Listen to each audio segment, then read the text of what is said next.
Bonsoir.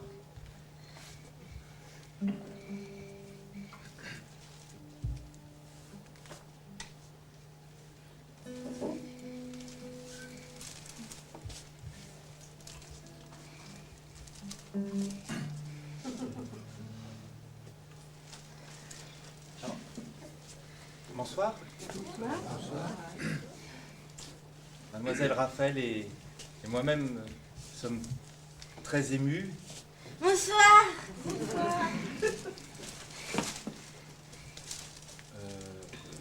De célébrer avec vous, ici, après le repas, nous allons célébrer ici avec vous, rue de la Liberté.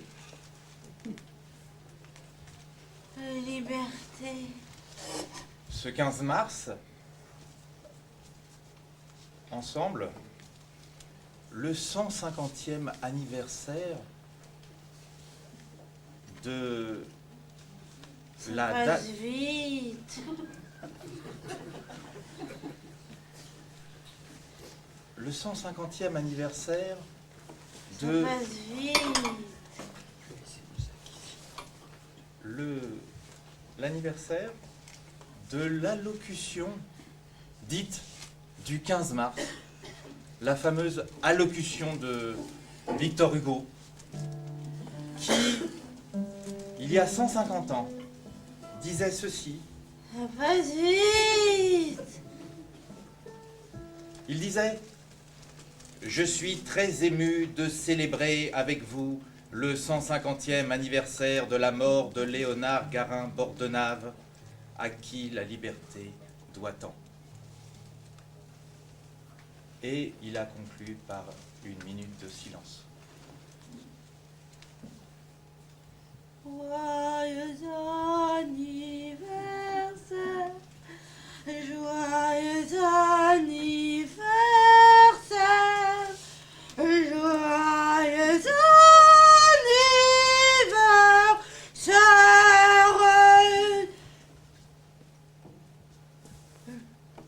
Joyeux anniversaire.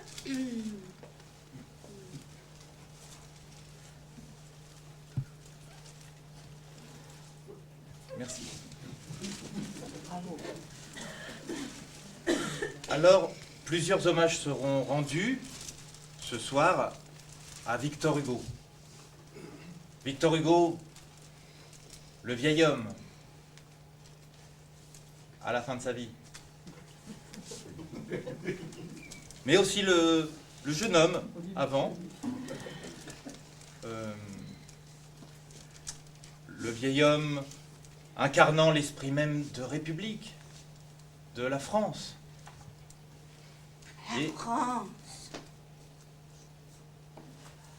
Et le jeune homme,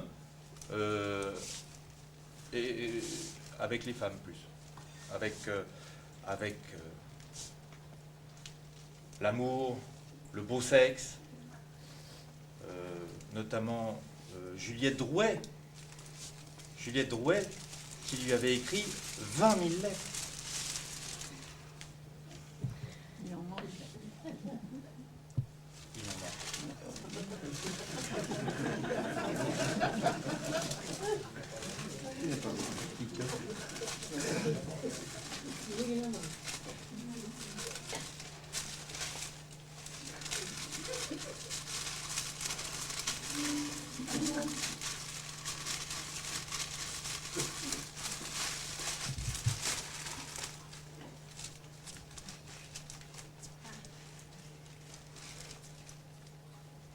Par la pensée,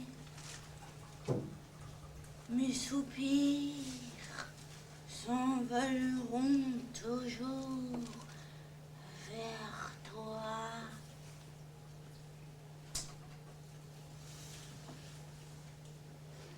Et mon dernier désir, lui aussi, cher nom, sera pour toi.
Victor Hugo est l'homme qui a dit « Bon appétit, messieurs ».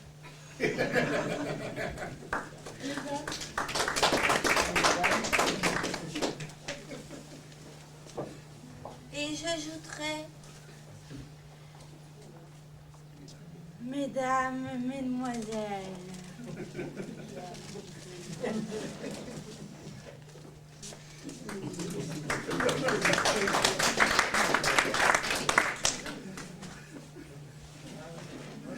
La chanteuse.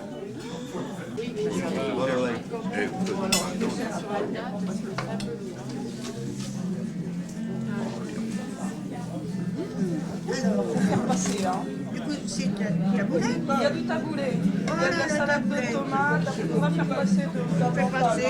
Bon, bah alors, ça veut dire que... Il arrive. D'accord. Bah alors, hein, je fais comme chez moi. Je fais comme Tu veux quoi? T'as pas d'assiette, toi? T'as débarrassé tes assiettes? Il y en a derrière. T'en mets une alors? Comment? Oui, bah oui, une chacun. Ah, dis donc, il y a du saladier.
Toto.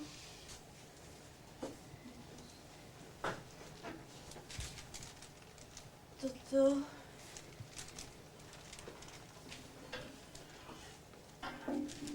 Toto.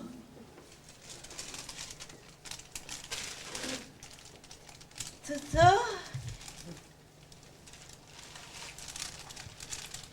Toto.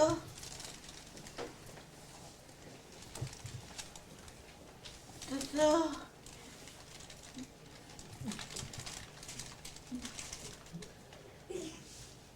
Toto. Toto.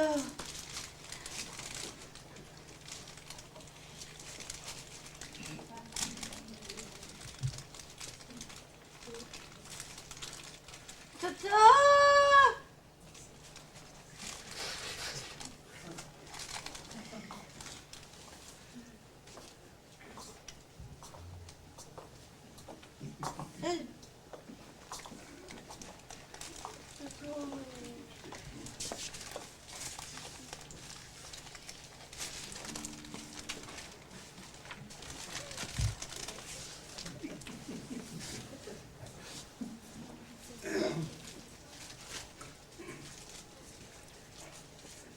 Je ne songeais pas à Rose. Rose, au bois, vint avec moi. Nous parlions de quelque chose, mais je ne sais plus quoi. Moi, 16 ans, l'air morose, elle vint. Ses yeux brillaient. Les rossignols chantaient rose, les merles me sifflaient. Rose défit sa chaussure et mit son petit pied dans l'eau pure d'un air ingénu. Je ne vis pas ses pieds nus. Je ne savais que lui dire.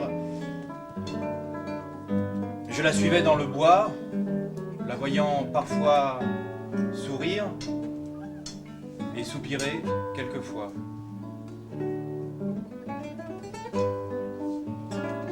Je ne vis qu'elle était belle qu'en sortant des grands bois sourds. Soit, n'y pensons plus, dit-elle.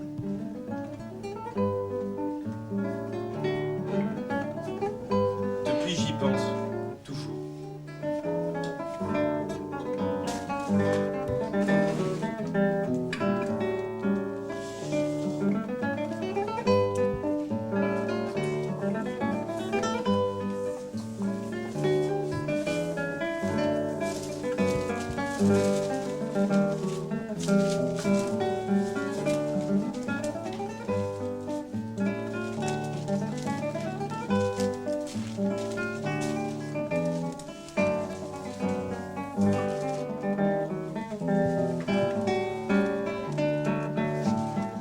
La pauvre fleur disait au papillon céleste: ne fuis pas, toi nos destins sont différents, toi tu restes, tu t'en vas. Pourtant nous nous aimons, nous vivons sans les hommes, et loin d'eux, et nous nous ressemblons, et l'on dit que nous sommes fleurs toutes deux.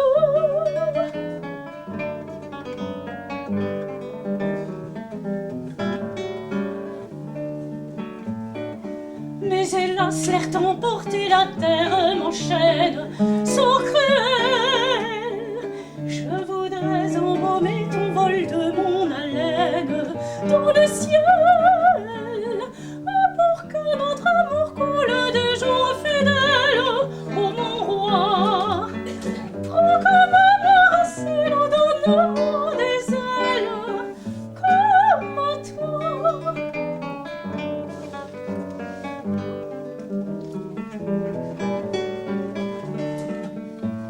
Tu fuis, puis tu reviens, puis tu t'en vas encore, luire ailleurs. Aussi me trouves-tu toujours à chaque aurore, tout en pleurs. Pour que notre amour coule des jours fidèles. Ô mon roi, prends comme ma racine, donne-moi des ailes comme à toi.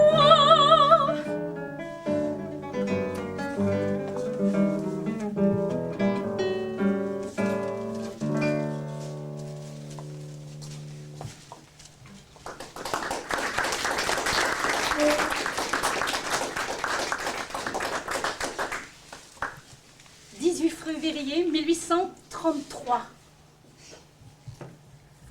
Viens me chercher ce soir chez Madame Kraft. Je t'attendrai et je t'aimerai jusqu'à là pour prendre patience. À ce soir. Ce soir sera tout. Juliette.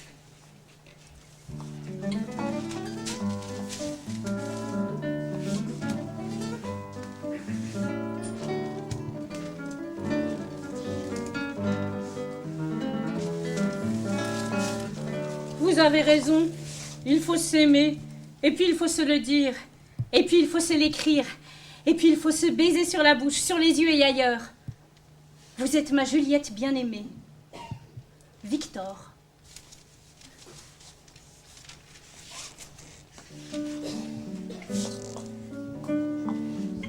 Près de toi, fée ou femme, vivraient mes jours entiers, mon âme dans ton âme, ma cendre dans ta flamme, mais pas dans tes sentiers.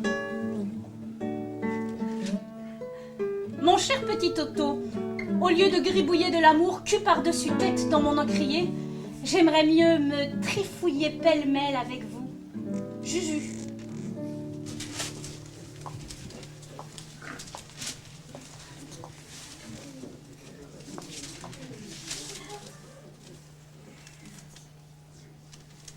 Mercredi 9 février 1842, 6h30 du soir.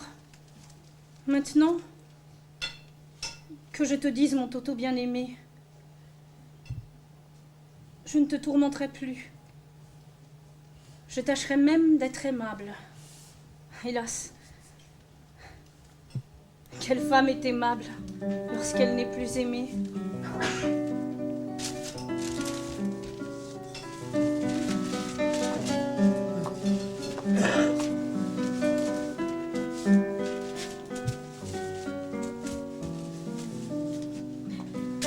Vendredi 28 août 1857, 2h30 de l'après-midi, Guernesey. Mon cœur court après vous, mon adoré bien-aimé, au risque de s'essouffler à la course. Si vous voyez sur votre chemin un doux oiseau qui vous regarde, c'est lui. Un papillon qui fait l'école buissonnière avec les petites fleurs, c'est lui. Un nuage qui vous suit, c'est lui.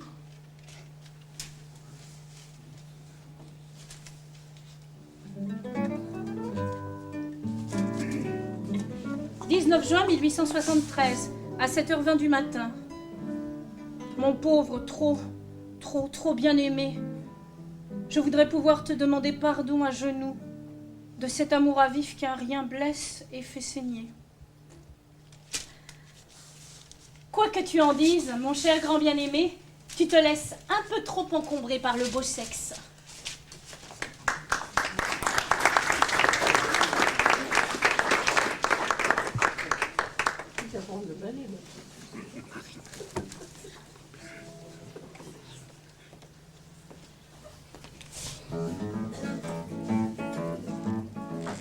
Gastibelza, l'homme à la carabine, chantait ainsi.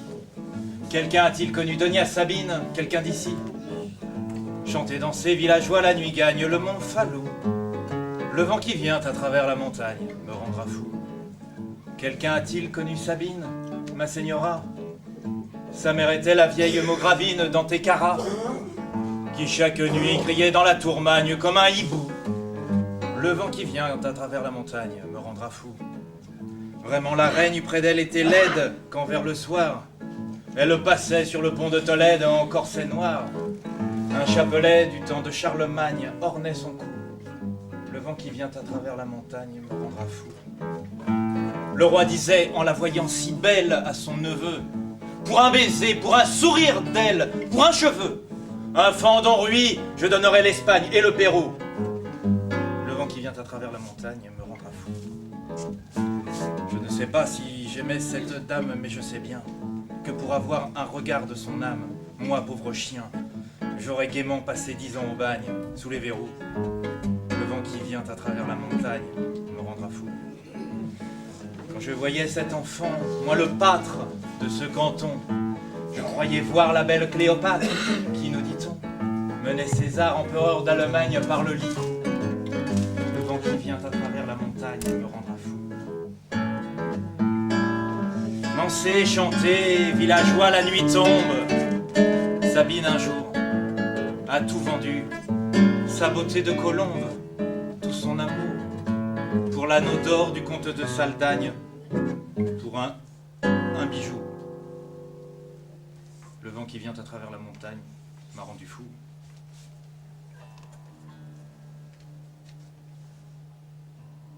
Depuis 6000 ans, la guerre plaît au peuple querelleur. Et Dieu perd son temps à faire les étoiles et les fleurs. Les conseils du ciel immense, du nid pur, du lys doré, n'ôtent aucune démence du cœur de l'homme effaré. Les carnages, les victoires, voilà notre grand amour, et les multitudes noires ont pour grelot le tambour. La gloire sous ses chimères et sous ses chars triomphants. Mais toutes les pauvres mères et tous les petits enfants, notre bonheur est farouche, c'est de dire allons, mourons, et c'est d'avoir à la bouche la salive des clairons. L'acier, lui, les bivouacs fument pâles, nous nous déchaînons. Les sombres âmes s'allument aux lumières des canons. Et cela pour des altesses qui, vous, à peine enterrés, se feront des politesses pendant que vous pourrirez. Et que dans le champ funeste, les chacals et les oiseaux hideux iront voir s'il reste de la chair après vos os. Aucun peuple ne tolère qu'un autre vive à côté, et l'on souffle la colère dans notre imbécilité.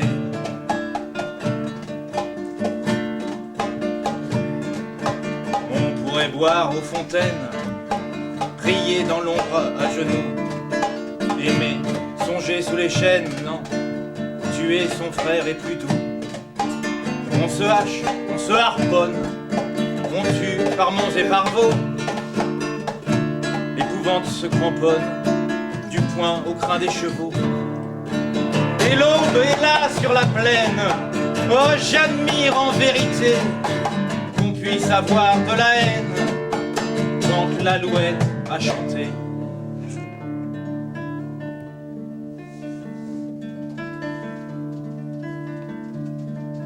Depuis 6000 ans, la guerre plaît au peuple querelleur, et Dieu perd son temps à faire les étoiles et les fleurs.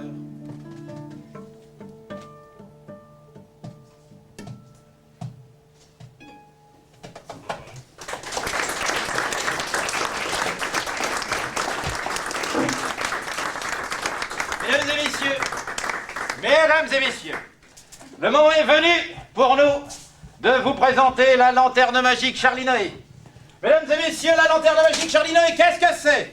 C'est un procédé technique révolutionnaire, un procédé technique tout à fait unique, que vous allez voir sous vos yeux, là, et sous vos yeux. Vous allez voir défiler une aventure, comme si vous en étiez le spectateur direct. Vous...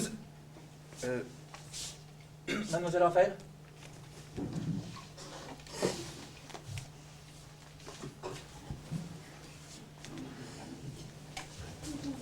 Excusez-la. Mesdames et messieurs, lors de la prochaine séance de la lanterne magique Charlie Noé, vous allez découvrir le récit authentique de l'incident belge. Dans l'incident belge, mesdames et messieurs, nous verrons comment monsieur Victor Hugo, venu en Belgique, est aux prises avec le gouvernement de ce pays allié. Tout ce que vous verrez s'est réellement passé. Mesdames et messieurs, pour que l'illusion soit totale, vous aurez un rôle gentil, gentil, gentil. Pour que l'illusion soit totale lors de la lanterne magique, Charlie Noé, vous aurez un rôle à tenir. Nous allons... Non, juste là. Jean, là. Voilà les petites choses là. Pas ça. Regardez. Ça, vous avez la table Les Misérables. Vous avez la table 1793. Vous avez la table Les Orientales. Vous avez la table L'Art d'être grand-père. Mesdames et messieurs, nous avons un défi à relever aujourd'hui. Nous allons battre le Home Cinéma THX Dolby Surround. Vous allez vivre cette séance comme si vous y étiez. Le 5.1 n'aura plus de secret pour vous. Je vous explique. Vous allez remplir les travées de l'Assemblée royale belge. Donc nous allons figurer... Il en reste encore une? Non, c'est bien. Gentil.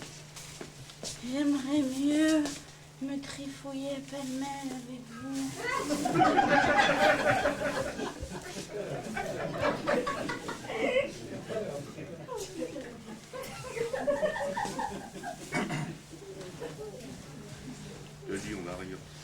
Si nous voulons respecter la proportionnelle dans notre assemblée... Recentrons-nous. Bien. Lanterne Charlie Noé. Voilà. Bon. Nous allons remplir les travées de l'Assemblée royale belge. Avec votre permission, je vais vous demander d'interpréter le rôle du groupe de droite réactionnaire. Voilà. J'aurais besoin de vous. Hein, ça vous va? Très bien. J'aurais besoin de vous, les misérables, pour interpréter le groupe conservateur de droite. J'aurais besoin de vous, l'art d'être grand-père, pour jouer le rôle de la droite réactionnaire la plus extrême. J'aurais besoin de vous, dans cette partie-là, pour interpréter le rôle de la réaction libérale. Il y en a trop, là. Et non, parce que j'ai encore deux personnes là à qui je demanderai d'interpréter le peuple de gauche. Voilà.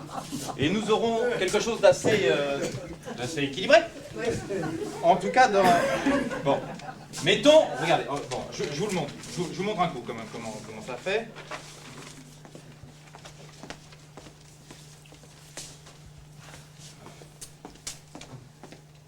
Nous sommes dans l'Assemblée royale de Belgique.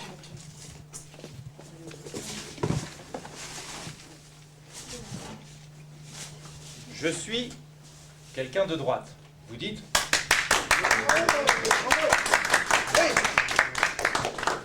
Je suis quelqu'un de franchement réactionnaire. Vous me répondez? Oh! Oh! C'est un peu mou, hein? C'est une droite un peu molle, mais bon. Non, mais c'est le début de la soirée, très bien. Je suis favorable aux communards de France.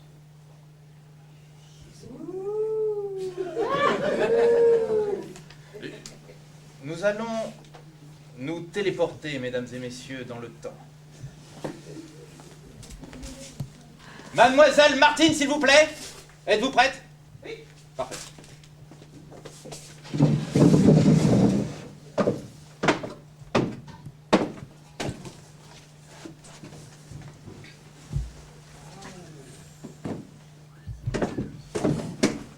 Georges Lucas.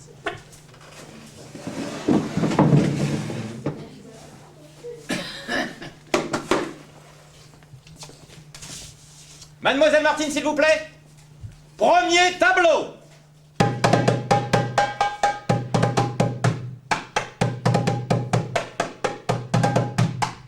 Mai 1871, à Paris, un grand mouvement populaire naît sur les ruines encore fumantes de l'empire de Napoléon III, dit le Petit. La Commune. Elle meurt aussitôt écrasée dans un bain de sang par la jeune mais ultra-conservatrice Troisième République. Au même moment, Monsieur Victor Hugo est en Belgique.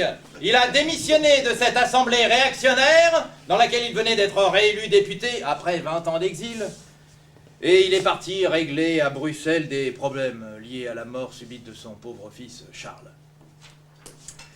Le mercredi 25 mai 1871, pardon, 1871, à la Chambre des représentants du peuple belge, face aux demandes d'asile politique émanant de communards français, c'est-à-dire considérés comme, dans tout gouvernement conservateur, comme des agitateurs sociaux, des gens un peu craints par le gouvernement, comme tout gouvernement qui sait se faire respecter, c'est-à-dire par la force. Le ministre belge des Affaires étrangères, M. Dantan, fait la déclaration suivante.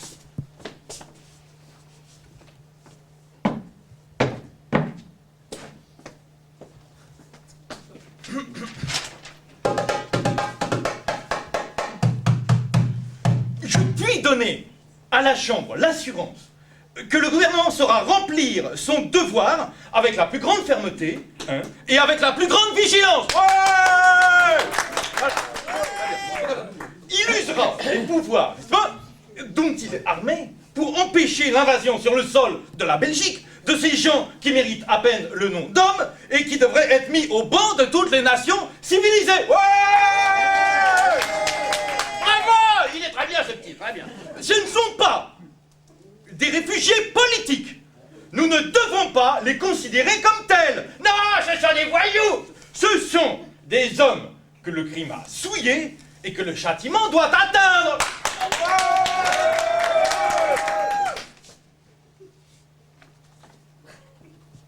Pendant ce temps, dans les locaux du quotidien L'Indépendance belge,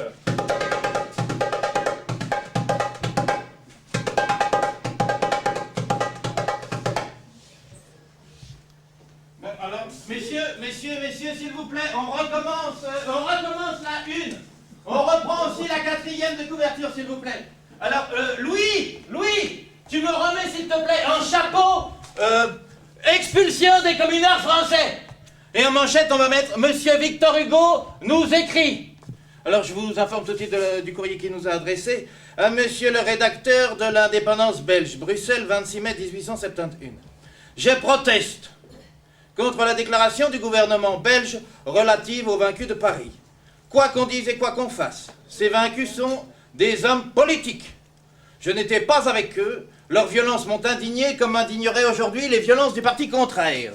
Aujourd'hui, l'Assemblée a vaincu la Commune. Je pense que ceux de la Commune qui font fusiller un enfant de 15 ans sont des criminels. Il y va fort, papy. Mais ceux de l'Assemblée qui font fusiller Jules Vallès, Dombrowski et j'en passe des meilleurs, sont des criminels. Ne faisons pas verser l'indignation d'un seul côté. Ici, le crime est aussi bien dans les agents de l'Assemblée que dans ceux de la Commune. Et le crime est évident. Ça, tu me le mettras en gras. Louis, tu me le mets en gras, s'il te plaît. Premièrement, pour tous les hommes civilisés, la peine de mort est abominable, elle n'est plus dans le droit. Deuxièmement, l'exécution sans jugement est infâme, elle n'a jamais été dans le droit. J'en viens au gouvernement belge. Il a tort de refuser l'asile. La loi lui permet ce refus, le droit le lui défend. Moi qui vous écris ces lignes, j'ai une maxime. Pro iure contra legem. Tu me mettras ça en italique, s'il te plaît. L'asile est le droit sacré des malheureux. Au Moyen-Âge, l'Église accordait l'asile même aux parricides. Quant à moi, Victor Hugo, je déclare ceci. Cet asile que le gouvernement belge refuse aux vaincus, je l'offre, ou en Belgique. Je fais à la Belgique cet honneur, j'offre l'asile à Bruxelles. J'offre l'asile chez moi, place des Barricades, numéro 4. Qu'un vaincu de Paris, qu'un homme de la Réunion dite commune, fût-il mon ennemi personnel, surtout s'il est mon ennemi personnel, frappe à ma porte jour. Ça va faire du bruit, cet article, mes amis. Il est dans ma maison, il est inviolable. Bon, je propose que nous titrions sur 5 colonnes, en fait. En chapeau, expulsion des réfugiés communards, on garde le chapeau, et en manchette, on marque « Victor Hugo défie le gouvernement belge ». Oh, ça va faire du bruit, ça. Louis, tu me fais sauter l'article sur la femme du ministre, tu le vires, ça. Qui m'a pondu l'article sur la girafe, là, sur le scandale de la girafe? Paul, c'est toi? Paul? Comment te dire? Une girafe, c'est végétarien, tu sais. Alors ça ne peut pas être la girafe qui a mangé le caniche de la femme de l'ambassadeur. Tu me refais l'article, s'il te plaît. Tu me refais ça? Tu es gentil. Mademoiselle Martine, s'il vous plaît, deuxième tableau.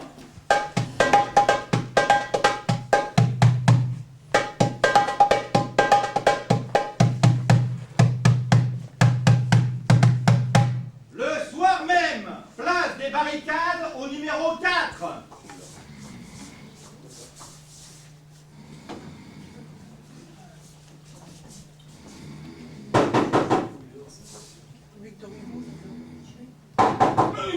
Qu'est-ce que c'est? Qui est là?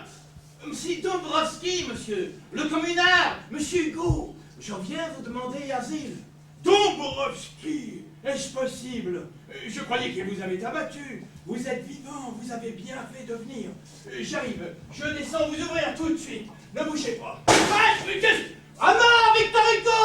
À mort! Lapidons-le, mes amis! À mort, Jean Valjean! À la poteuse! À mort, le brigand! Vous êtes des misérables! Pire, qu'y a-t-il? C'est rien. Ça me fait l'effet d'être une bande d'assassins. Mais soyez tranquille. Avec le raffut qu'ils font, il est impossible que d'ici quelques instants, une ronde de police ne fasse pas. La bande prendra fuite. 2 heures plus tard. À mort, Victor Hugo! À la potence! À mort! Mon petit, ne montez pas sur le toit. Que faites-vous? Nous allons heurter la police, père! Et vos enfants? Occupez-les, père! Mais je n'ai encore rien écrit là-dessus. Je sais pas comment on fait. Alors redescendez. Vous vous exposez au jet de pierre. Ce n'est pas prudent. Au secours! Allez, nos assassins! N'y a-t-il pas un homme pour nous sauver? Enfonçons la porte!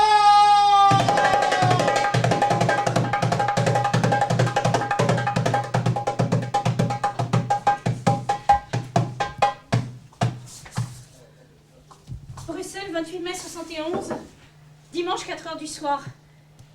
Est-il possible, mon grand bien-aimé, que ce soit à propos de ta lettre si sublime, si magnanime et si généreuse pour les vaincus et pour les vainqueurs, qu'on ait essayé et presque réussi à t'assassiner cette nuit, dans ta maison, et peut-être au risque de la vie de tes 2 petits-enfants et de leur jeune mère, la pauvre veuve de ton fils Charles? C'est à n'y pas croire, et pourtant cela est, à la grande honte de ce pays et à la noire ingratitude de ceux que tu défends, comme de ceux que tu combats. Mais voici Suzanne, qui revient de chez toi. 28 mai 1871, le commissaire de police est venu chez moi constater les dégâts de la nuit. Pierre, verre brisé, rideau déchiré, etc. Petite Jeanne regarde ce désordre et dit « Papa !»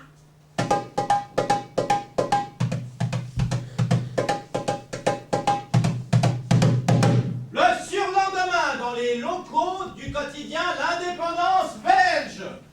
Mes amis, j'ai là le dernier courrier de Victor Hugo. Tu arrêtes la rotative, s'il te plaît, sur la première page. Alors, Ah non, excusez-moi, c'est le fils d'Hugo. Non, rien. François Victor Hugo. Mais je croyais qu'il était mort, lui. C'est pas pour ça qu'il est... Ah non, c'est un autre fils. Il a combien... Eh, sacré Victor, hein, quand même, il a alors, on va lire ça. Alors, monsieur le rédacteur, il a été publié plusieurs récits inexacts des faits qui se sont passés place des barricades numéro 4 dans la nuit du 27 au 28 mai courant. Je crois nécessaire de préciser ces faits dans leur réalité absolue. Dans cette nuit de samedi à dimanche, monsieur Victor Hugo prévoir travailler... C'est bon. Il était minuit un quart, il venait de souffler sa bougie, il s'endormit tout d'un coup, un coup de sonnette, c'est ce qu'on sait ça. Il n'a pas le style de son père, hein, lui, dis donc. Alors, une voix répondit Dombrowski, mort Victor Hugo, bon... les 2 petits-enfants, âgés l'un de 2 ans et demi, l'autre de 20 mois, venaient... Et le vieux a des enfants de 20... Ah non, c'est les petits-enfants, d'accord. L'assaut avait duré de plus de 2 heures et demie sans que... L'absence de tout secours durant toutes ces heures. Le commissaire de police n'est venu que tard dans la matinée.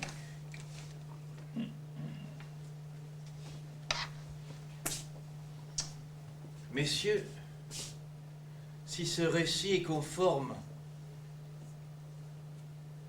à la réalité, nous allons prendre position. Je ne trouve pas la réaction de nos autorités normale. Louis, s'il te plaît, tu me refais la première. Tu me fais sur 4 colonnes. En chapeau, l'affaire Hugo. Et en dessous, tu me mets le gouvernement belge est-il coupable de silence? Voilà. Advienne que pourra, nous nous engageons. À part ça, qui m'a fait le papier sur la naissance de Bébert le girafeau? C'est toi, Paul? C'est un girafon. Alors tu me refais le papier, s'il te plaît. Je te prie.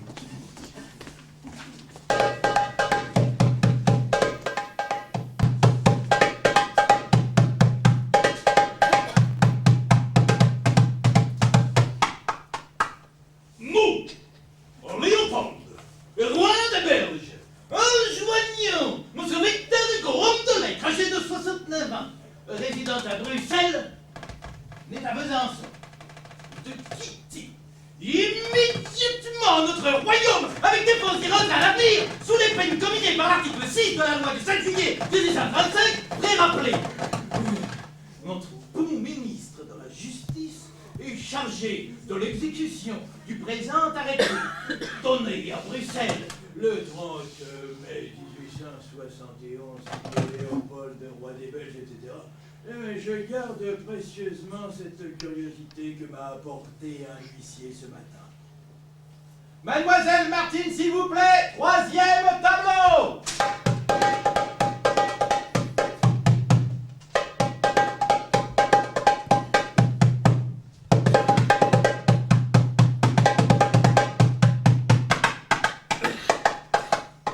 Monsieur le sénateur Desfuisseaux.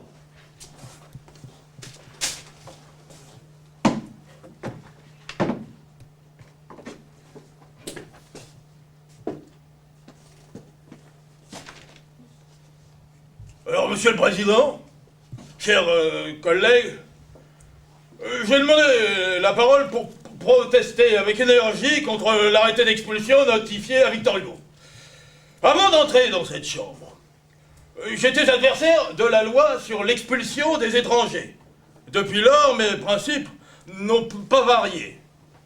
Or, nous voyons notre gouvernement tolérer à quelques mois de distance ici les menées bonapartistes, là offrir sous prétexte d'hospitalité les honneurs d'un train spécial à monsieur Napoléon III, et enfin saisir avec empressement l'occasion de chasser du territoire belge l'illustre auteur des châtiments. Monsieur Victor Hugo, en deuil de son fils, est venu, au milieu des derniers membres de sa famille, demander l'hospitalité à notre pays. Messieurs, ce n'était pas seulement le grand poète, si longtemps exilé, qui vous demandait asile. C'était un homme auquel son âge, son génie et les malheurs attiraient toutes les sympathies. Ouh! Allez. C'était surtout l'homme qui venait d'être nommé membre de l'Assemblée nationale française par 200 000 suffrages, c'est-à-dire par un nombre d'électeurs double de celui qui a nommé cette chambre tout entière. Ouh! Ah! Mais c'est un argument de mauvaise foi. Ça vous ressemble? Ni ce titre, ni ses infortunes, ni son génie, rien ne peut plus vous arrêter. Oseriez-vous dire, sérieusement, monsieur le ministre, que la présence de Victor Hugo troublait la tranquillité de Bruxelles? Mais qui et par qui a-t-elle été momentanément troublée, messieurs? Sinon par quelques malfaiteurs? Hier, je ne sais quel sénateur a prétendu que la lettre de Victor Hugo est une insulte à la Belgique et une désobéissance aux lois. Il a insulté le pays! Outrage! Outrage au drapeau! Non, pas ça! C'est un outrage à la nation! Messieurs, qu'au premier abord on puisse se tromper sur la portée de cette lettre qu'un illettré y voit une attaque à nos lois, je le comprends, mais qu'un ministère, parmi lequel nous avons un académicien, ne comprenne pas l'image et le style du grand homme. J'ai du mal à l'admettre. Vous avez commis une grande faute en proscrivant Monsieur Victor Hugo. Il vous disait « Je ne me crois pas étranger en Belgique ». Eh bien, je suis heureux de lui dire de cette tribune qu'il ne s'est pas trompé et qu'il n'est étranger que pour le gouvernement. À mon tour, s'il me demandait asile, je serais fier de lui offrir. Je propose en conséquence, que l'ordre du jour soit symboliquement précédé de la motion suivante. La Chambre, regrettant la mesure rigoureuse dont M. Victor est l'objet, passe à l'ordre du jour.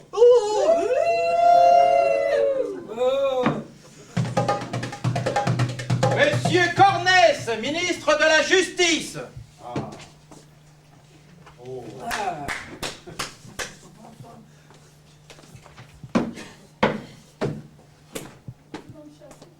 Messieurs,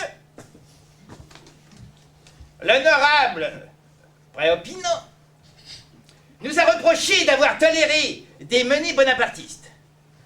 Je proteste contre cette accusation. Nous avons accordé aux victimes du régime impérial l'hospitalité large et généreuse que la Belgique n'a refusée à aucune des victimes des révolutions qui ont si tristement marqué ces dernières années l'histoire d'un pays voisin. Je m'en tiendrai au fait qui a motivé l'interpellation. Non, ce ne sont pas les hommes politiques, ces pillards, ces assassins, ces incendiaires que les crimes épouvantent l'Europe. Je ne parle pas seulement des instruments, des auteurs matériels de ces forfaits. Il est de plus grands coupables, ce sont ceux qui encouragent, qui tolèrent, qui ordonnent ces faits. Ce sont ces malfaiteurs intellectuels qui propagent dans les esprits des théories malsaines qui ont heurté le bon sentiment public dans toute la Belgique. La lettre de M. Victor Hugo contenait de violentes attaques contre un gouvernement étranger avec lequel nous entretenons les meilleures relations. La lettre contenait un défi au gouvernement, aux chambres, un défi à la souveraineté nationale de la Belgique. M. Hugo, étranger sur notre sol, se posait fièrement en face du gouvernement, de la représentation nationale. Il leur disait, vous prétendez que vous ferez telle chose, n'est-ce pas? Eh bien moi, je vous le dis, Victor Hugo, vous ne le ferez pas, j'y ferai obstacle, vous avez la loi pour vous, j'ai le droit pour moi, projurer contre allégame, etc. N'est-il pas vrai qu'en prenant cette attitude, M. Victor Hugo, qui est un exilé volontaire, abusait de l'hospitalité? Oui, la Belgique est une terre hospitalière. Mais il faut que les étrangers qu'elle accueille sachent respecter les devoirs qui leur incombent vis-à-vis d'elle, vis-à-vis de son gouvernement. Et j'ajouterai qu'après la lettre de M. Victor Hugo, la tranquillité publique a été troublée. Le gouvernement a fait signer un arrêté d'expulsion. Cet arrêté sera exécuté.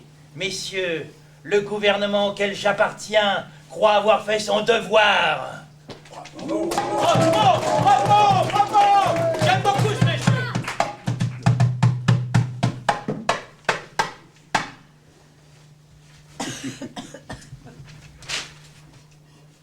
monsieur.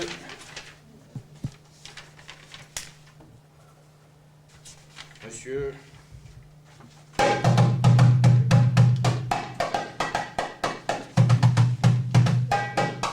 Monsieur le sénateur demeure.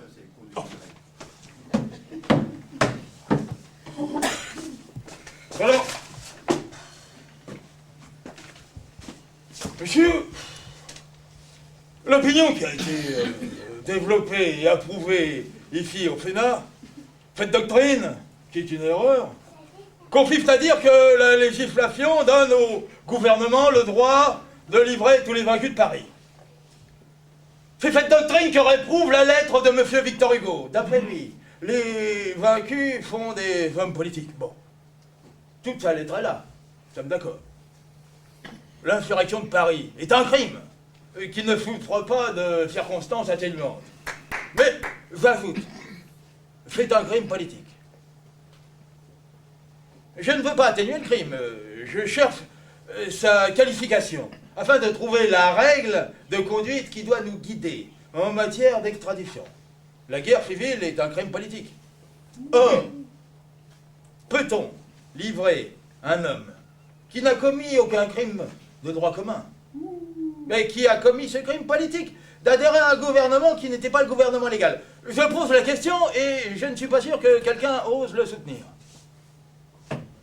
Des hommes se sont rendus coupables de pillage, d'incendie, de meurtre. Alors ça, ce sont des crimes de droit commun, mais pouvons-nous, devons-nous livrer ces hommes? Eh bien, je crois qu'il y a ici à distinguer de deux choses l'une. Ou bien ces faits sont connexes au crime politique principal, ou bien ils en sont indépendants. Messieurs, s'ils sont connexes, notre législation défend d'en livrer les auteurs.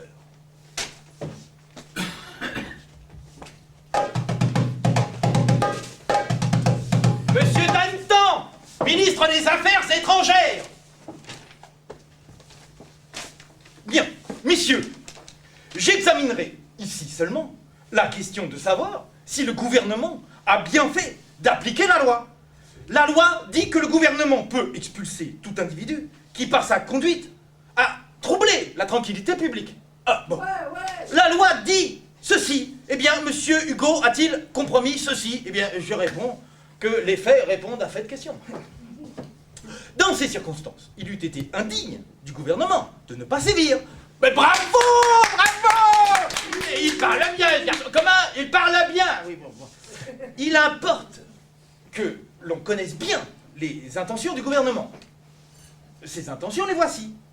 Nous ne recevrons chez nous aucun des hommes ayant appartenu à la commune. Voilà. Et nous appliquerons la loi d'extradition à tous les hommes qui se sont rendus coupables de vol, d'assassinat et d'incendie. Merci, merci.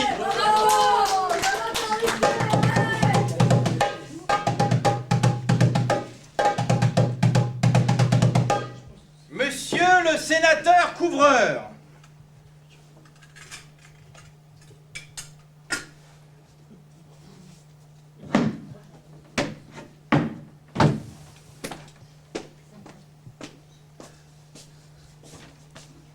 Messieurs, moi aussi, je me lève sous l'empire d'une profonde tristesse. Oui, je le dis avec l'unanimité de cette chambre, les hommes de la Commune de Paris, qui ont voulu, par la force, par l'intimidation, établir la domination du prolétariat sur Paris, et par Paris sur la France, ces hommes sont de grands coupables. Oui, les hommes qui, de propos délibérés, ont mis le feu aux monuments, aux maisons de Paris, sont des incendiaires. Et ceux qui ont fusillé des otages arbitrairement sont d'abominables assassins. Mais si je porte ce jugement sur les vaincus, que dois-je dire des vainqueurs? Que dois-je dire des vainqueurs qui, après la victoire, en dehors des excitations de la lutte, fusillent sommairement, sans examen, sans jugement, par escouade, de 50, de 100 individus, je ne dis pas seulement des insurgés de tout âge, de tout sexe, mais le premier venu, qu'une circonstance quelconque, un regard suspect, une fausse démarche, une dénonciation calomnieuse, mais vous affabulez! Des délations, des vengeances, dis-je, désignent à la fureur des soldats. Les soldats font leur devoir, monsieur! Ces faits sont dénoncés par la presse, qui peut et qui ose parler, c'est-à-dire par la presse anglaise. J'ai le Times sous les yeux. Lisez-les, leur révélation fait frémir. Paris est un enfer habité par les démons. Les faits, les détails abondent. Allez lire. On se demande si le peuple français est pris d'un accès de démence féroce ou s'il est déjà atteint dans toutes ses classes de cette pourriture de bas empire qui annonce la décadence des grandes nations. Messieurs, chers collègues, tout cela est déjà fort affligeant. Mais ce qu'il serait bien davantage, c'est que ces haines, ces rages féroces, ces passions surexcitées puissent réagir jusque chez nous. Restons maîtres de notre sang-froid. Ne substituons pas l'arbitraire, la passion à la justice et à nos lois. L'expulsion de M. Victor Hugo s'écarte de cette politique calme, sereine, humaine, tolérante. Voilà pourquoi elle me blesse. La mesure prise peut-elle se justifier dans ces circonstances? Je ne le crois pas. Messieurs, je réponds non. Je dirais même plus. J'aime à croire qu'en arrêtant ces dernières résolutions, le gouvernement ignorait les détails des faits qui se sont passés sur la place des barricades. Et quels sont ces faits, messieurs? Eh bien, les premières versions ont présenté cela comme une explosion anodine, vous savez, naturelle, légitime du sentiment public. Tapage nocturne, charivari, sifflet, très bien, très bien. Mais depuis, le fils de M. Hugo a écrit sur ces événements une autre version. Il résulte de son récit que la scène a duré plus de 2 heures. Le surlendemain, la justice n'était pas intervenue. Quels sont les coupables, messieurs? Et selon mon expérience et peut-être la vôtre, il faut plus de temps pour qu'une motion populaire, réellement spontanée, se mette en route. C'est un roman, m'a-t-on dit, et la victime en a été le premier auteur, soit. Mais oui. Messieurs les représentants... On arrête les rotatives! Ah, messieurs les représentants du peuple belge, Luxembourg, 2 juin 1871. Messieurs, je tiens à vous remercier publiquement, non pas en mon nom, car que suis-je dans de si grandes questions, mais au nom du droit que vous avez voulu l'éclaircir. Vous avez agi comme des hommes justes. L'offre d'asile qu'a bien voulu me faire en noble magnifique parole, monsieur Desfuseaux, m'a touché. Je n'en userai point. Dans le cas où les pluies de pierre s'obstineraient à me suivre, je ne voudrais pas les en tirer sur sa maison. J'ai quitté la Belgique, tout est bien. J'ai écrit ma protestation le 26. Le 27 dans la nuit, ma maison a été attaquée. Le 30, j'étais expulsé. Mais le 31, monsieur Danton a dit « Chaque cas spécial sera examiné. » Ceci, c'est l'examen admis. C'est ce que je demandais. Le gouvernement belge m'a expulsé, mais il m'a obéi. L'asile auquel ont droit en Belgique les vaincus politiques, je l'ai perdu pour moi, mais gagné pour eux, et cela me satisfait. Peut-être est-il bon qu'il y ait toujours un peu d'exil dans ma vie. Du reste, je persiste à ne pas confondre le peuple belge avec le gouvernement belge. Et honoré d'une longue hospitalité en Belgique, je pardonne au gouvernement et je remercie le peuple.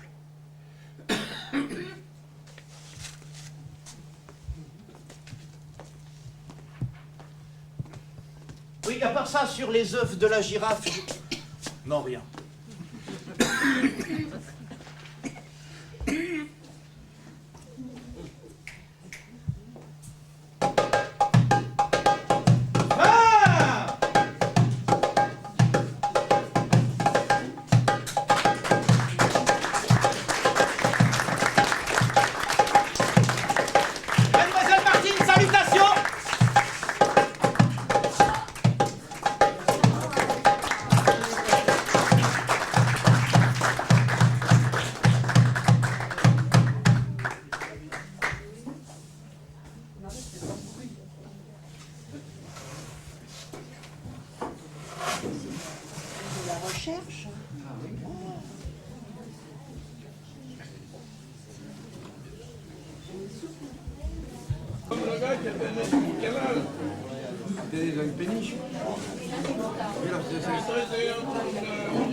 Ah non, parce que le canal de l'Orbe dans Paris, il est sur le 10e, mais alors il doit être sur le 4e après. C'est le 12e. C'est le 12e et le 4e. On avait vu, c'était Mireille. Ça, c'était...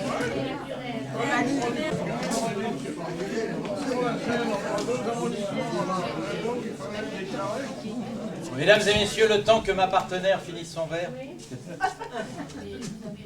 je vous propose un jeu qui est le jeu de la tête à Toto. Toto,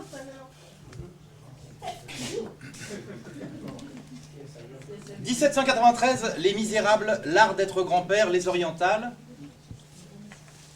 Vous êtes les misérables, vous êtes les misérables. J'avais pas compris la veille. Vous allez choisir parmi Il a écrit avant vous... de naître alors, Victor Hugo. Comment? Il a écrit avant de naître. Il a écrit 1793. Ah oui, d'accord. Par exemple, il n'était pas misérable. Oui. Non. Et il a été grand-père très tard. Mais là n'est pas la question. Je propose qu'une personne, une seule personne, n'est-ce pas, par table, se choisisse, soit désigné, soit ce que vous voulez, pour jouer au jeu de la tête à Toto. Mesdames et messieurs, qu'est-ce que le jeu de la tête à Toto? qu'est-ce que le jeu de la tête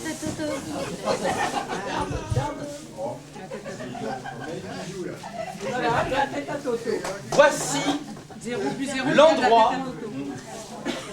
Voici l'endroit où la personne de votre choix, une par table, une seule par table, devra se présenter et réaliser la plus belle grimace qu'il est capable de faire.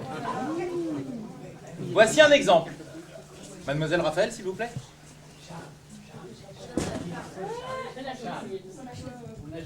C'est vilain, hein? Voilà. Bon, c'était un mauvais exemple. Même ça, vous ratez, mademoiselle Raphaël. Donc, voilà. Donc voilà, je vous laisse délibérer entre vous. Un grimacier 1793, un grimacier Les Misérables, un grimacier L'art d'être grand-père et un grimacier Les Orientales ou une grimacière. Hein? Le choix est ouvert. Voilà. Vous avez juste, il vous reste ça pour vous décider. Tu sec, allez, tu sec. Non, allez, allez. Il est sur naturel.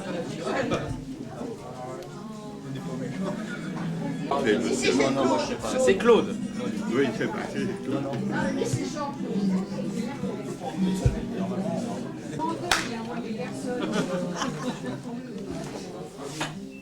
Il est temps de procéder à notre concours.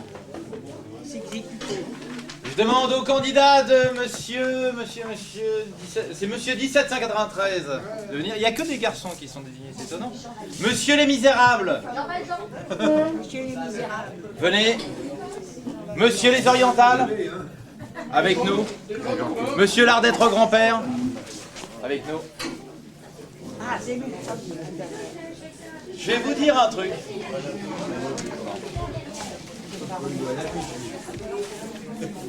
Et toi la fiche.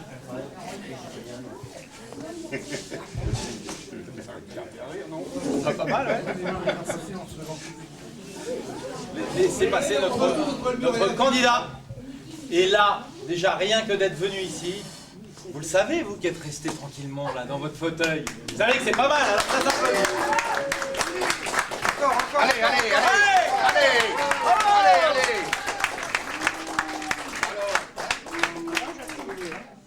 il y en a qui vont nous siffler quand même. Premier candidat, monsieur 1793. Alors voilà, vous appelez. Présentez-vous. Moi, c'est Gérard. Gérard. Surnommé Toto malgré tout, alors. Gérard dit Toto. On s'est dévoué. La question est comment départager nos candidats? C'est très simple. Vous avez remarqué que la compagnie Charlie Noé était dotée des moyens techniques les plus importants? Oui. Eh bien, j'ai caché ici un applaudimètre. Regardez. Cet applaudimètre a été testé des dizaines de fois, donc ça marche. Par exemple, je vous propose là d'applaudir tout de suite.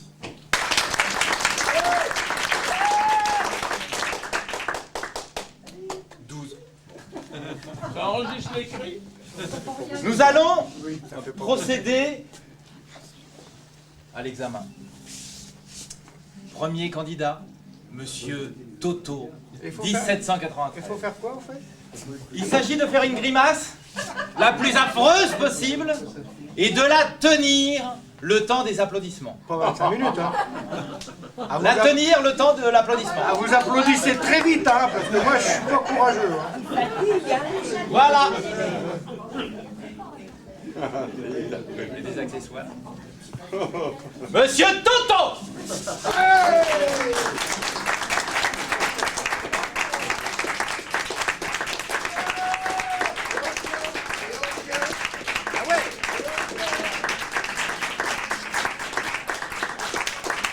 Bravo. Très bien. Là, on a commencé très fort. Ça va être costaud, là. Notre deuxième candidat.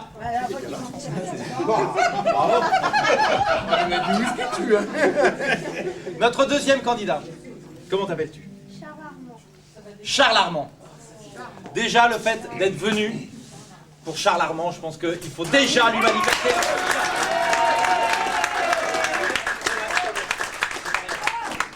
Alors, Charles Armand.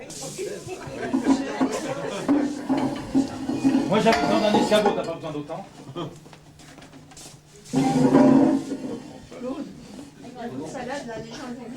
Attention, mesdames et messieurs, Charles Armand.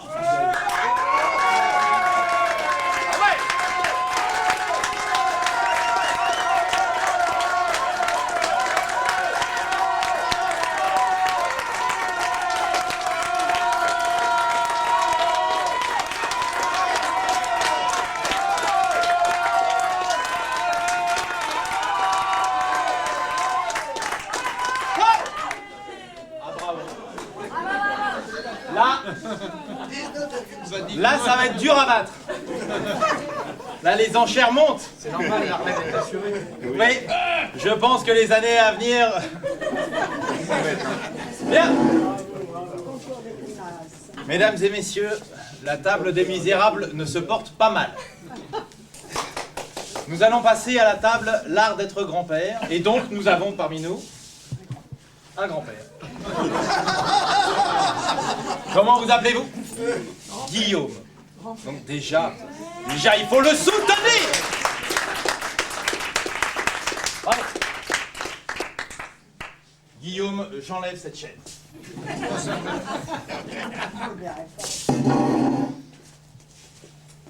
Et je vous invite à passer la tête dans la guillotine.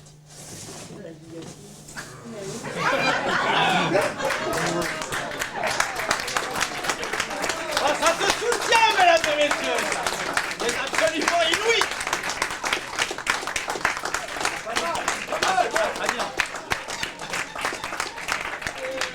C'est la barbe à grand-papa, bravo.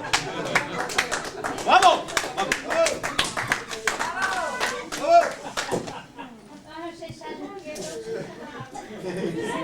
Mesdames et messieurs, la quatrième table, c'est la table des orientales.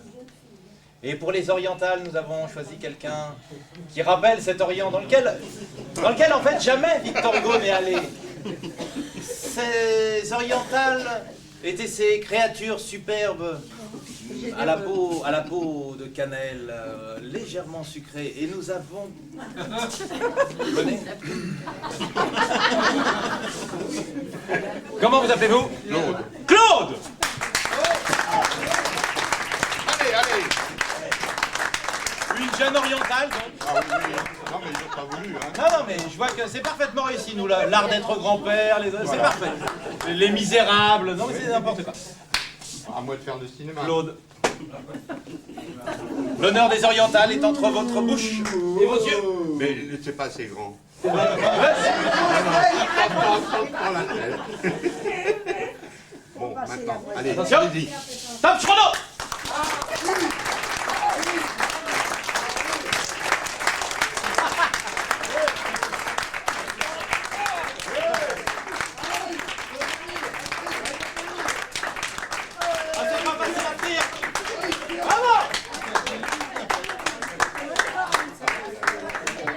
On aurait fait des conneries dans la vie.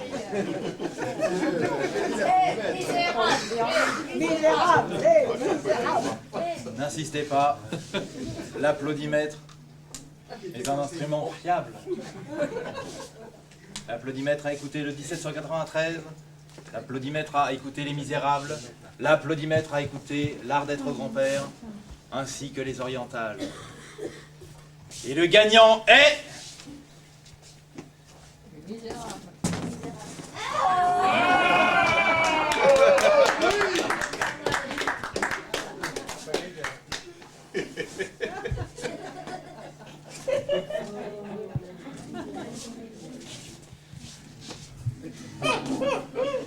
Nous allons devoir regagner nos places. Excusez-moi, je ne sais pas ce qui se passe. Je vais regagner la mienne aussi. On l'a laissé.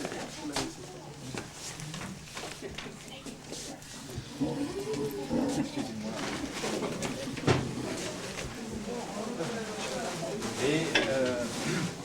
Et vous,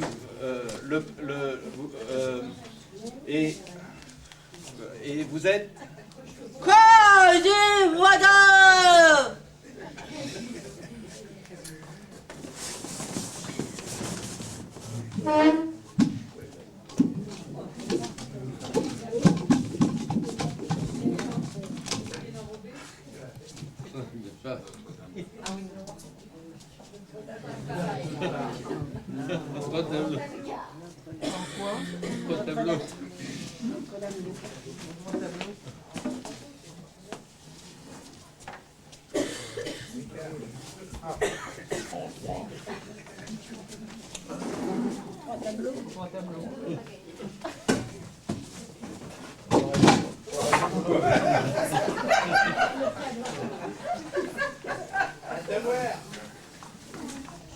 La Esmeralda.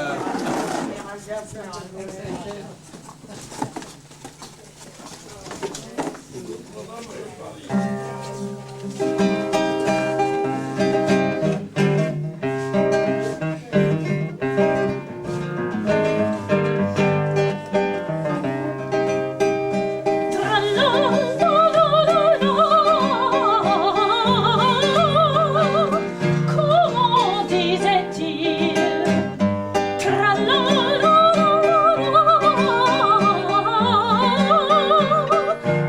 Oubliez querelle. Comment disait-il? Oubliez querelle. Mais elle est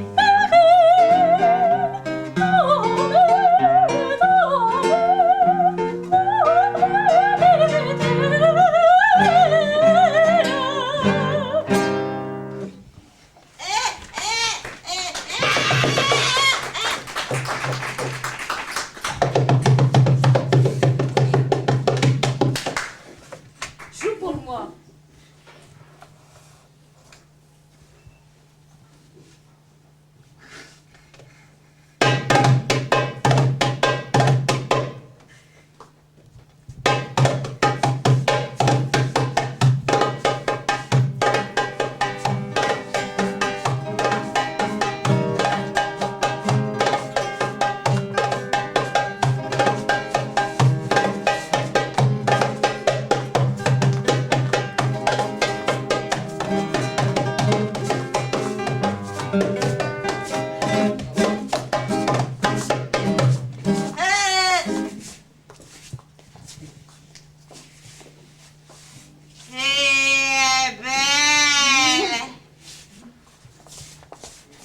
belle.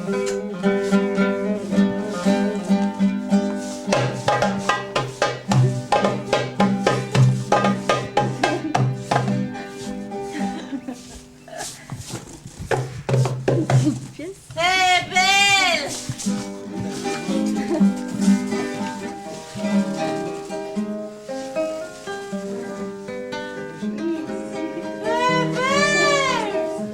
Quasimodo! Ne te laisse pas tenter par cette créature de Satan.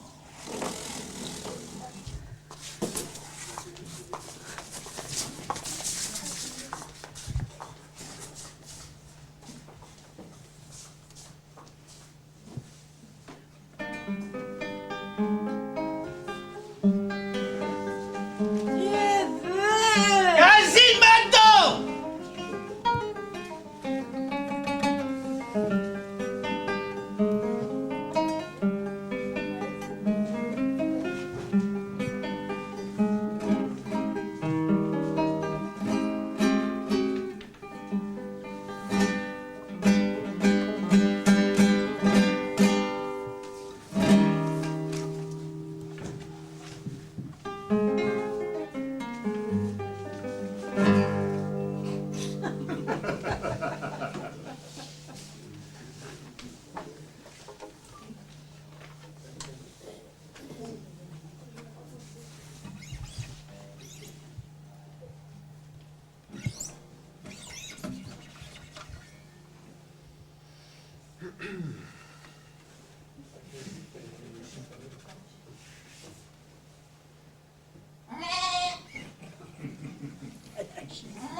Mon cher capitaine Phœbus.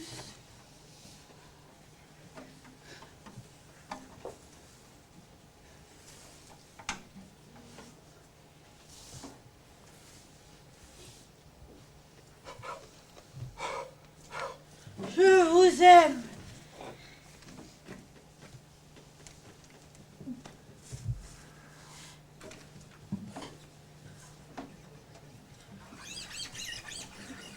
Mon âme, ma vie, mon cœur, mon corps, mes habits, tout cela est une chose qui est à vous. Mon cher.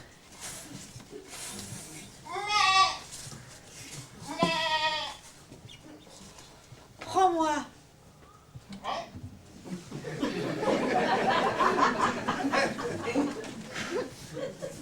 Prends tout. Prends tout, vas-y. Te gêne pas.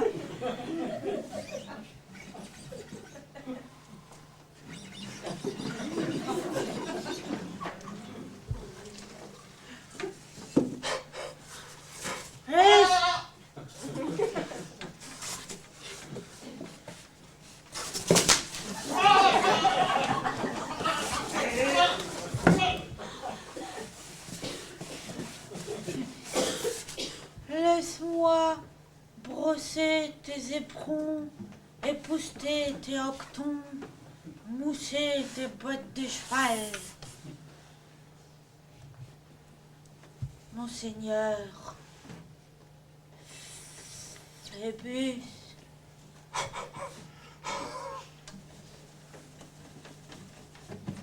m'aimes-tu? M'aimes-tu?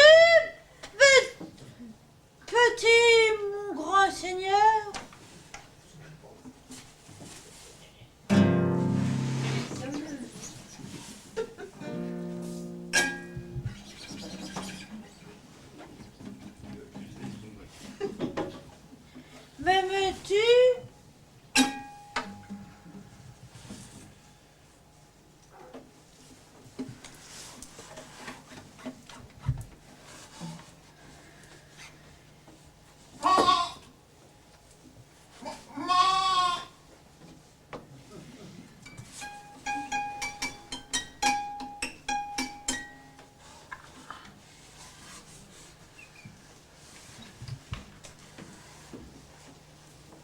L'amour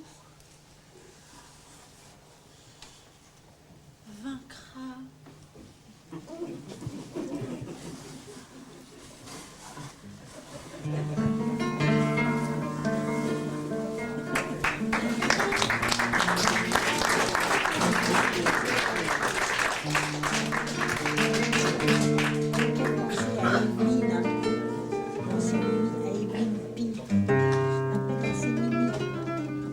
C'est quand elle parle.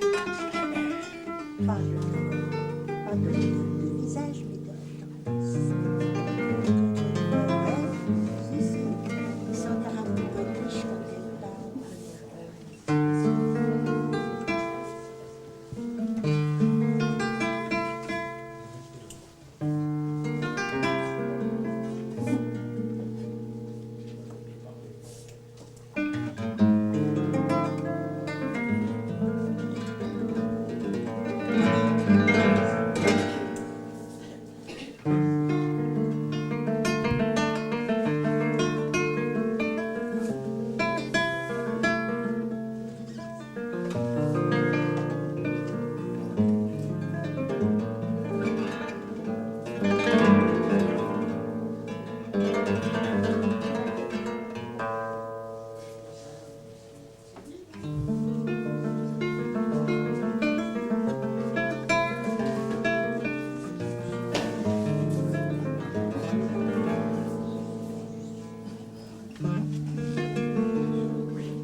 Oui.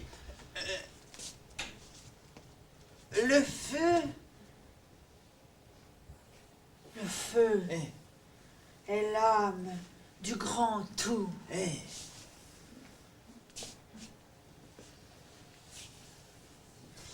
Ces atomes élémentaires s'épanchent et ruissellent incessamment sur le monde par courants infinis, au point où ces courants s'entrecoupent dans le ciel, ils produisent la lumière. À leur point d'intersection dans le sol, ils produisent l'or.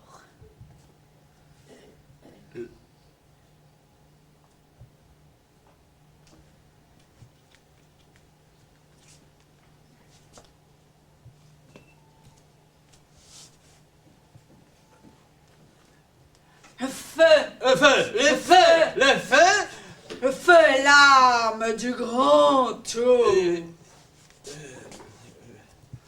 Ces atomes élémentaires s'épanche et ruisselle incessamment sur le monde, par courants infinis, au point où ces courants s'entrecoupent dans le ciel. Ils produisent la lumière. À leur point d'intersection dans le sol, ils produisent l'or.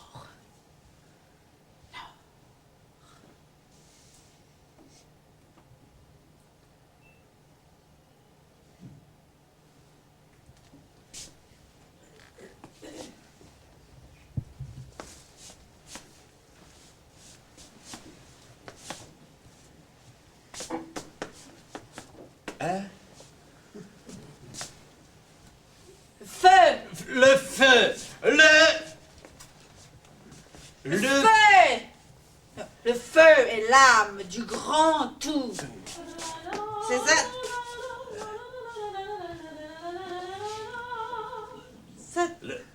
Ces atomes.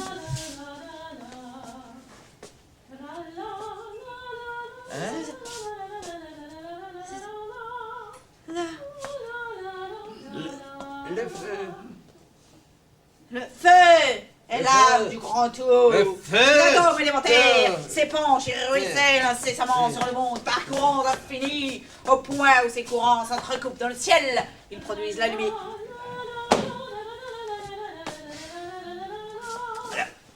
Le feu! Et... Le feu. Le feu. Le feu. Le feu. Et la femme. La femme est l'âme du grand tout. Ces atomes élémentaires s'épanchent et ruissellent incessamment par le monde jusqu'à nous. Au point où ces courants fabuleux s'entrecoupent, ils produisent la lumière de l'amour. Et chaque femme est un amour en potentialité. Le feu!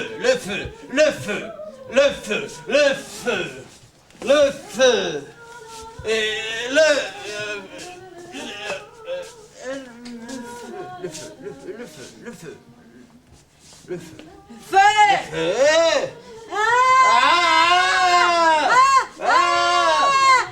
feu! Le feu et là le feu. Je me meurs. Le feu et l'âme du grand tout. Ces atomes élémentaires. Le feu et l'âme du grand tout. Feu.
n'existe plus.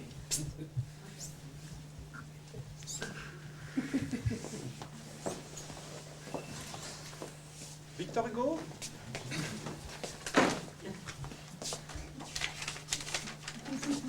Oh! Et se rend vers le néant. Oh!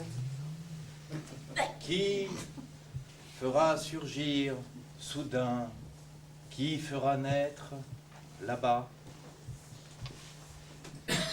tandis que seul je rêve à la fenêtre et que l'ombre s'amasse au fond du corridor, qui fera surgir soudain et qui fera naître quelques villes mauresques, éclatantes, inouïes, qui, comme la fusée en gerbe, épanouie,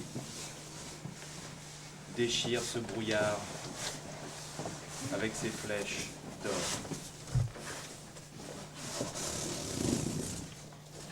Pour continuer et terminer avec ce voyage en Orient, ah oui, vous initiez au plaisir de la poésie qui fut quand même une des majeures œuvres de Victor Hugo. Écrire un beau poème quand tout s'effondre autour de vous, ça vous a une certaine gueule. Je voudrais vous inviter à une dernière création collective. Les Orientales, l'art d'être grand-père, Les Misérables, 1793. Nous allons à nouveau éprouver le son THX. Je vous invite à écouter Les Djinns. Les Djinns, c'est un poème de Victor Hugo, tout en rythme, tout en allitération, tout en son. Par exemple, si je vous demande de faire des... Vous me répondez... Ah, pas mal, oui. Encore. Pas mal. Des ch.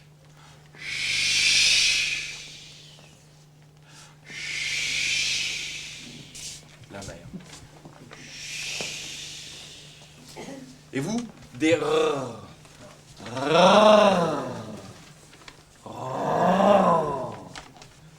Par exemple, vous pourriez faire la guitare.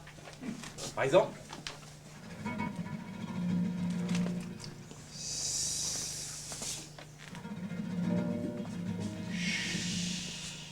Et vous pourriez faire un truc, je crois.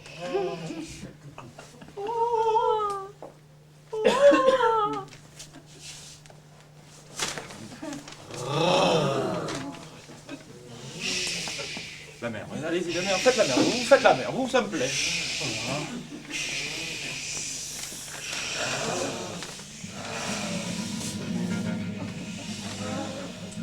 Mesdames et messieurs, vous allez incarner les djinns.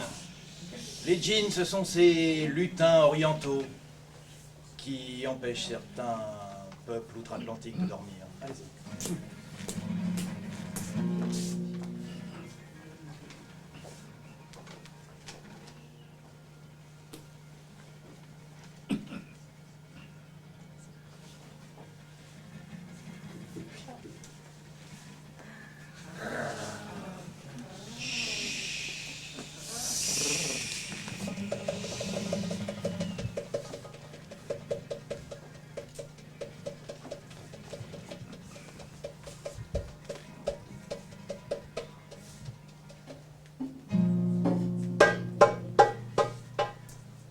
Faites ça encore un petit peu.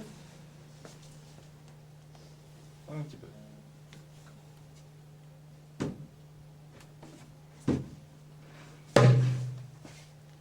Merci.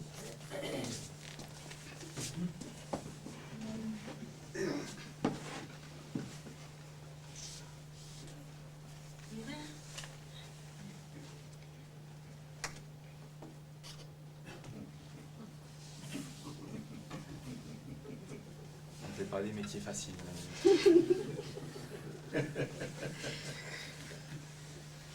Murs, villes et ports, asile de mort, mer grise où brise la brise, tout dort. Dans la plaine naît un bruit, c'est la laine de la nuit. Elle brame comme une âme qu'une flamme toujours suit. La voix plus haute semble un grelot d'un nain qui saute, c'est le galop. Il fuit, s'élance, puis en cadence, sur un pied danse, au bout d'un flot.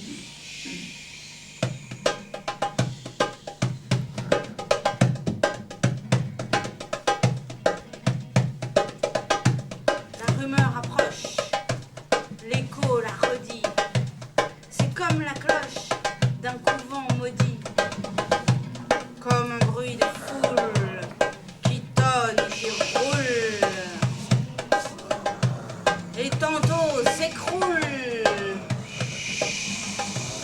et tantôt grandit.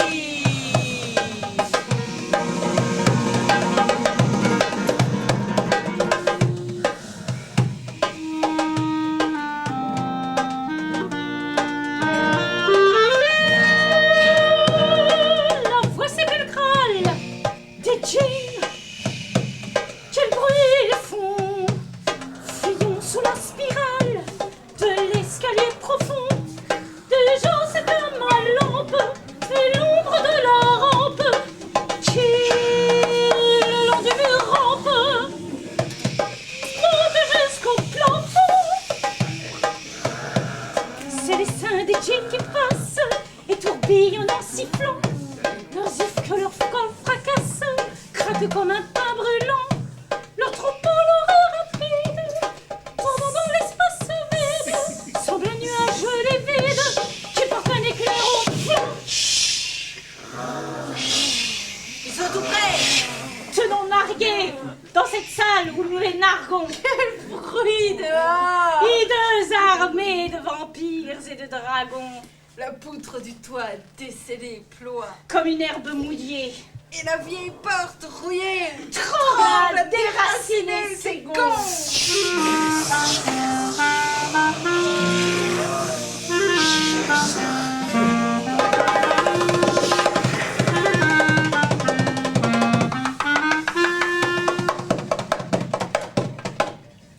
Cri de l'enfer. voix qui hurle et qui pleure, L'horrible essaim, poussée par l'aquilon. sans doute au ciel. Ça va sur ma demeure, Le mur. fléchit sous ma bataille. Maintenant, c'est maintenant. Allez,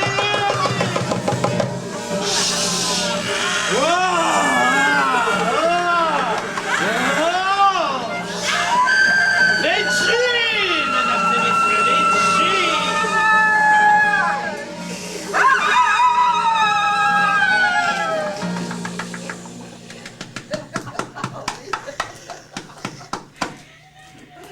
Ils sont passés, leur cohorte s'envole et fuit, et leurs pieds cessent de battre ma porte de leurs coups multipliés.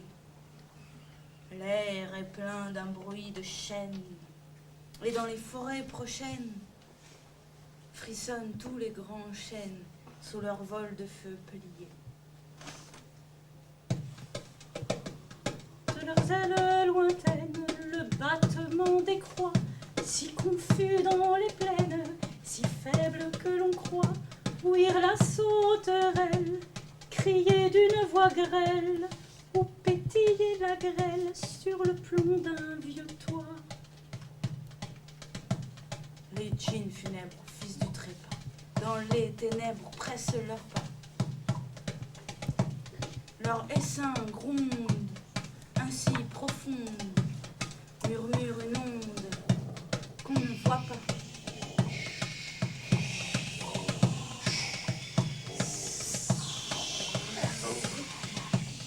Ce bruit vague qui s'endort, c'est la vague sur le bord, c'est la plainte presque éteinte d'une sainte pour un mort.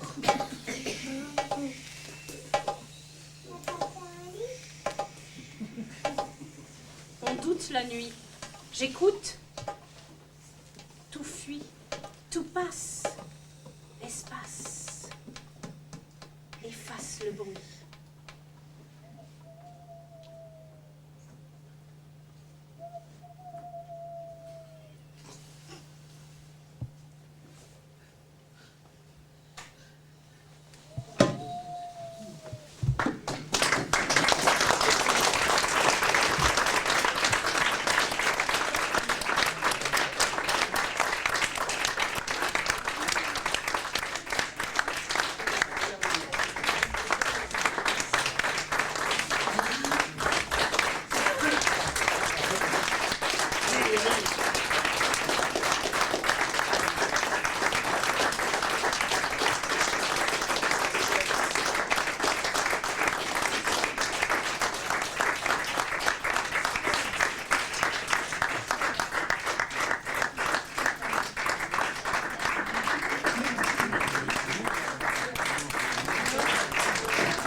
Il y en a qui travaillent après.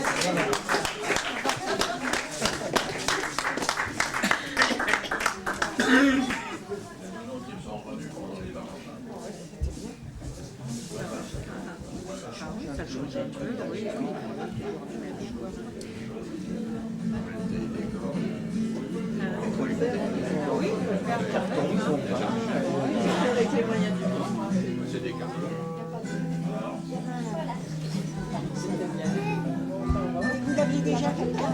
Ah non? Qu'est-ce que c'est?